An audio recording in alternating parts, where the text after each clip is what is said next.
Hello student, 9 physics chapter force and laws of motion का next lecture. और आज इस लेक्चर में हम पढ़ेंगे न्यूटन्स लॉ। ठीक है, इससे पिछले लेक्चर में हमने इनर्शिया को पढ़ा था, इनर्शिया की टाइप। तो आज हम पढ़ेंगे लॉ न्यूटन्स के। ठीक है, तो स्टार्ट करते हैं आज का लेक्चर न्यूटन्स के लॉ से। तो Newton's law of motion,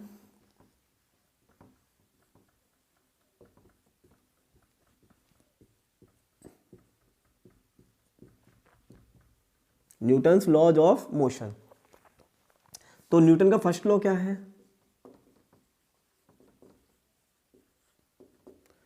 first law कहता है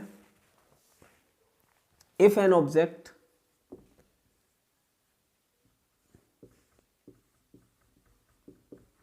is in rest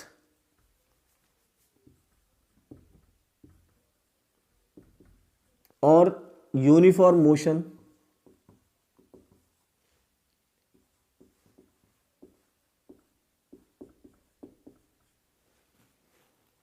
तो it will remain same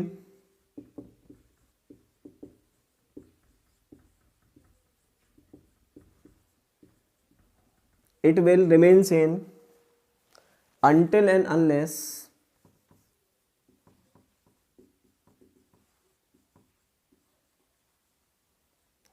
when an external force, an external unbalance force apply on it। ठीक है, यानी फर्स्ट लॉ क्या कहता है कि यदि कोई ऑब्जेक्ट रेस्ट में है तो वो रेस्ट में ही रहेगा, अगर वो यूनिफॉर्म मोशन में है तो यूनिफॉर्म मोशन में रहेगा, अनटिल अनलेस जब तक कि उसके ऊपर कोई एक्सटर्नल अनबैलेंस फोर्स अप्लाई न की जाए। ठीक है, एक्सटर्नल नहीं, केवल एक्सटर्नल फोर्स से काम नहीं चलेगा, हमें लगानी है एक्सटर्नल अनबैलेंस फोर्स अप्लाई होने। ठीक है भाई, एक्सटर्नल फोर्स तो कितनी भी हो सकती है। आपको बताया कि किसी भी ऑब्जेक्ट की पोजीशन फोर्स लगाने पर मे और मे नॉट भी चेंज हो सकती है, जरूरी नहीं है चेंज हो जाए, और जरूरी भी है कि हो सकता है चेंज हो जाए या ना भी हो, क्योंकि डिपेंड्स करता है मैग्नीट्यूड ऑफ फोर्स पर, भाई वो कितना फोर्स रिएक्ट कर रही है। तो केवल एक्सटर्नल फोर्स का तो मतलब होता है कि हम थोड़ी सी फोर्स लगाएं तो एक्सटर्नल हो गई हमारी। तो हमें कितनी लगानी है? हमें एक्सटर्नल अनबैलेंस फोर्स लगानी है, ताकि जो नेट फोर्स है वो जीरो ना हो। तो तब उसकी ऑब्जेक्ट की स्टेट जो है वो चेंज हो सकती है, यानी रेस्ट वाला मोशन में आ सकता है, मोशन वाला रेस्ट में आ सकता है, हो सकता है मोशन वाले की स्पीड चेंज हो जाए, मोशन वाले की डायरेक्शन चेंज हो जाए। तो न्यूटन के अकॉर्डिंग ये था कि जब if an object is in rest or uniform motion it will remain same until और unless when an external unbalance force apply on it. ठीक है, तो ये दिस इज फर्स्ट लॉ था, इसको ही हम लॉ ऑफ इनर्शिया के नाम से जानते हैं। भाई अगर हमें किसी ऑब्जेक्ट की स्टेट को चेंज करना है तो उसके ऊपर हमें एक्सटर्नल अनबैलेंस फोर्स लगानी होगी। तो बहुत सिंपल सा मतलब है इसका कि if we want to change the state of any object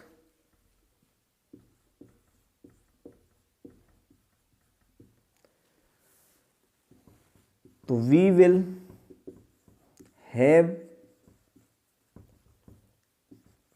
have to apply an external unbalanced force on it। ठीक है, अगर हमें किसी ऑब्जेक्ट की स्टेट को चेंज करना है तो हमें उसके ऊपर एक एक्सटर्नल अनबैलेंस फोर्स अप्लाई करनी होगी, तो उसकी स्टेट चेंज हो सकती है। यही है न्यूटन का फर्स्ट लॉ। ठीक है, बहुत सिंपल लॉ है, थ्योरेटिकल लॉ है, बस केवल हमें याद रखना है कि अगर हमें किसी ऑब्जेक्ट की स्टेट को चेंज करना है तो उसके ऊपर कैसी फोर्स लगानी है? हमें एक्सटर्नल अनबैलेंस फोर्स लगानी है। क्लियर है फर्स्ट लॉ आपका? चलिए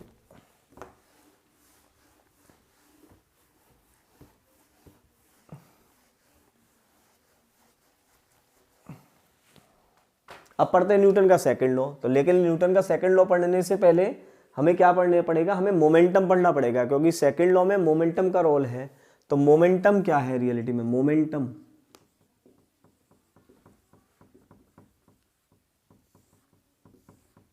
ठीक है, मोमेंटम पढ़ना पड़ेगा, तो पहले मोमेंटम पढ़ लेते हैं, उसके बाद सेकंड लॉ पढ़ लेंगे। मोमेंटम क्या होता है, मोमेंटम क्या है किसी भी चीज का, तो momentum of a moving body, ठीक है, momentum of a moving body, ठीक है, मूविंग बॉडी का मोमेंटम होता है, momentum of a moving body is the product of mass and velocity,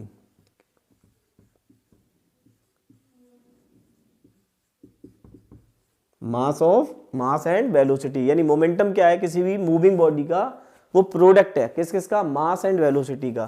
तो इसका मतलब हम सिंपल लिख सकते हैं कि मोमेंटम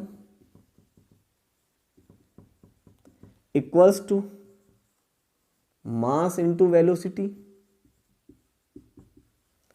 तो मोमेंटम को हम p से डिनोट करते हैं, तो p is equal to m v, ठीक है, p is equal to m v. भाई मास कैसी क्वांटिटी, स्केलर, वेलोसिटी कैसी क्वांटिटी, वेक्टर, तो मोमेंटम भी वेक्टर क्वांटिटी हो गया, तो मोमेंटम हो गया p equals to m v, clear हुआ, p is equal to m v. अच्छा इसकी यूनिट की बात कर ले पहले, तो मास की यूनिट होती है kg और वेलोसिटी की यूनिट होती है मीटर पर सेकेंड, तो इसकी यूनिट हो गई kg मीटर पर सेकेंड, kg मीटर पर सेकेंड, कैसी क्वांटिटी है, वेक्टर क्वांटिटी, ठीक है, कैसी क्वांटिटी है, वेक्टर क्वांटिटी है। अब बात कर लेते हैं थोड़ी सी और कि मोमेंटम देखिए simple simple directly, momentum is directly proportional to m और momentum is directly proportional to v, ठीक है, मोमेंटम मास पर भी डिपेंड करता है डायरेक्टली प्रोपोर्शनल और v पर भी डिपेंड करता है।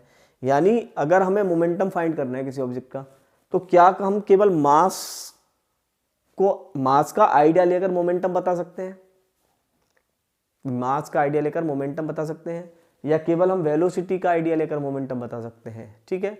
तो एक एग्जांपल के थ्रू समझते हैं कि सपोज करो आपसे बोला जाए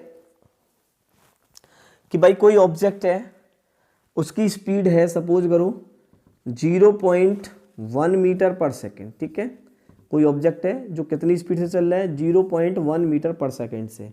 आपसे बोले क्या आप इसे रोक सकते हो, बहुत छोटी सी स्पीड है 0.1 मीटर पर सेकेंड, आपसे बोले कि भाई क्या आप इसको रोक सकते हो, ठीक है, तो आप सोचोगे हाँ भाई 0.1 मीटर पर सेकेंड है, रोक सकते हैं, लेकिन डिपेंड्स, आपको मास नहीं पता, हो सकता है कि 0.1 सेकेंड मीटर पर सेकेंड से ट्रेन चल रही हो, तो हाउ कैन बी पॉसिबल कि वी कैन स्टॉप इट, भाई इतनी स्पीड से अगर ट्रेन भी चल रही हो तो क्या हम उसे रोक सकते हैं, नहीं रोक सकते, बेशक उसकी वेलोसिटी कम है, बेशक उसकी वेलोसिटी कम है, ठीक है।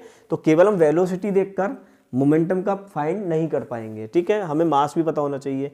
या फिर बोले कोई कि भाई एक ऑब्जेक्ट है जिसका मास है 1 ग्राम और वो हमारी तरफ आ रहा है, क्या हम उसे रोक सकते हैं, आप सोचोगे 1 ग्राम ऑब्जेक्ट है तो रोक सकते हैं, अरे स्पीड का भी तो होना चाहिए, क्या पता उसकी स्पीड हो कितनी, 1000 मीटर पर सेकेंड, तो इतनी स्पीड से अगर 1 ग्राम का ऑब्जेक्ट भी हमारी तरफ आएगा तो हम उसे नहीं रोक सकते, क्लियर आ रहा है समझ में। तो इसका मतलब है अगर मोमेंटम हमें फाइंड करना है तो क्या केवल m से काम चलेगा, क्या केवल v से काम चलेगा, हमें दोनों से ही काम चलेगा, हमें दोनों को ही पता होना चाहिए कि m कितना है v कितना है, यानी m के साथ v का भी पता होना चाहिए, तभी हम फाइंड कर सकते हैं मोमेंटम। आ रहा है समझ में मोमेंटम क्या होता है, तो मोमेंटम होता है p equal to m v, clear है, और p equal to m v, और हमें इसमें दोनों को ही याद रखना है, तो बहुत सिंपल सा कंसेप्ट है मोमेंटम, क्लियर हो गया होगा मोमेंटम क्या होता है। चलिए अब पढ़ लेते हैं सेकंड लॉ यहाँ से।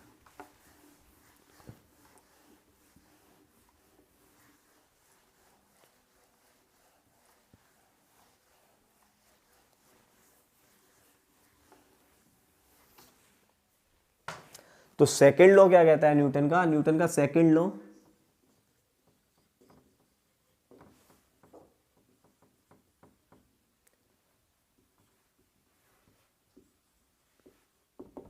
न्यूटन का सेकंड लॉ कहता है the rate of change of momentum, the rate of change of momentum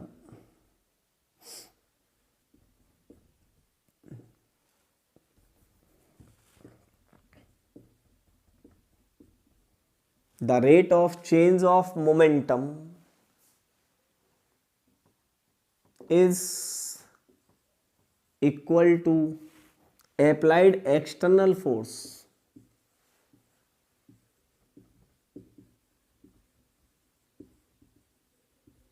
ठीक है। The rate of change of momentum is equal to applied external force. बहुत सिंपल सा कंसेप्ट है।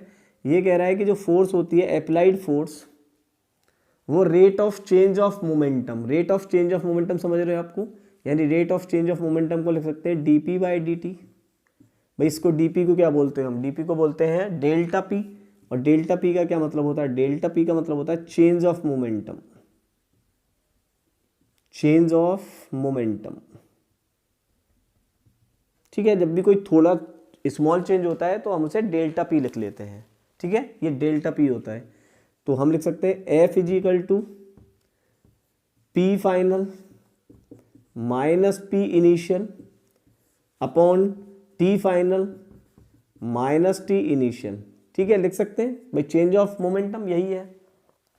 अच्छा, सपोज करो जो हमारा पी इनिशियल है उसको लिख सकते हैं हम एम यू, और जो पी फाइनल है उसको लिख सकते हैं एम बी। लिख सकते हैं भाई मास तो सेम है, स्पीड को यू, इनिशियल को लिखते हैं यू और फाइनल को लिखते हैं बी।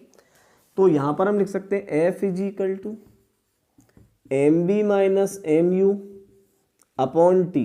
भाई टी एफ मतलब ये जीरो मान लो, इसे टी मान लो, यहाँ से क्या एम कॉमन ले सकते हैं, तो ये हो जाएगा v minus u by t. क्या आपको फर्स्ट इक्वेशन याद है न्यूटन की मोशन की, v is equal to u plus a t. तो यहाँ से अगर हम a की वैल्यू निकालें तो क्या लिखेंगे, v minus u is equal to a t. So a is equal to v minus u by t. क्या ये फर्स्ट इक्वेशन है, तो इसके प्लेस पर हम क्या लिख सकते हैं, f is equal to M A. तो this is the formula of force, this is the formula of force, ठीक है। ये फोर्स का फॉर्मूला है, ठीक है, सेकेंड लॉ नहीं है, सेकेंड लॉ तो यही है, the rate of change of momentum is directly मतलब अप्लाइड ऑफ एक्सटर्नल फोर्स। आ रहा है, सेकेंड लॉ तो यही है, ये तो फोर्स का फॉर्मूला है F equal to M A. तो यहाँ पर आप दो फॉर्मूले यूज कर सकते हैं, आपको मतलब दो फॉर्मूले क्या, वो फॉर्मूला एक ही है, आपको जैसे भी न्यूमेरिकल्स आए तो आप यूज कर सकते हैं F equal to M a, और या फिर आप यूज कर सकते हैं F equal to m v minus u by t. भाई आपको स्पीड दे दी जाए, इनिशियल फाइनल टाइम दे दिया जाए, मास दे दिया जाए तो आप एक्स्ट्रा फोर्स निकाल लेंगे, या आपको एक्सेलरेशन दे दी जाए डायरेक्टली एम दे दिया जाए तो आप ऐसे भी निकाल लेंगे। क्लियर है, आप कैसे भी यूज कर लीजिए इसको। बी यू टी ये तो कहीं भी हो सकता है, क्योंकि हमारे पास तीन इक्वेशन है, न्यूमेरिकल में तो कोई सी भी इक्वेशन यूज हो सकती है। तो न्यूमेरिकल के लिए आप तीनों इक्वेशन को बिल्कुल तैयार रखें। कौन कौन सी होती हैं, s is equal to u t plus half a t square, और क्या होती है v square minus u square is equal to two a s, क्योंकि तीनों में एक्सीलरेशन है। अगर हमें एक्सीलरेशन निकालना पड़ेगा तो हो सकता है मैं डिस्प्लेसमेंट दे दे, स्पीड दे दे तो यहाँ से एक्सीलरेशन निकालें, फिर वहाँ पुट करेंगे, ठीक है। इस टाइम्स में दे दे, डिस्प्लेसमेंट टाइम के टर्म्स में दे दे, तो अब भी हम ये निकाल सकते हैं। तो यहाँ पर हम न्यूमेरिकल्स में कहीं भी यूज़ कर सकते हैं, ठीक है। लेकिन फॉर्मूला जो है वो है हमारा F equal to M a, force निकालने का F equal to M a. और सेकेंड लॉ क्या है, the rate of change of momentum is equal to applied external force. Clear है कंसेप्ट ये। तो इस कंसेप्ट के साथ यही इस लेक्चर को हम स्टॉप करते हैं, और इसके बाद नए लेक्चर में मिलेंगे इसके कुछ न्यूमेरिकल्स लेकर और थर्ड लॉ के साथ, ताकि आपका कंसेप्ट क्लियर होता रहे। तो हमारे चैनल के साथ जुड़े रहें और अपनी स्टडी करते रहें रूट ऑफ स्टडी के साथ। All the best.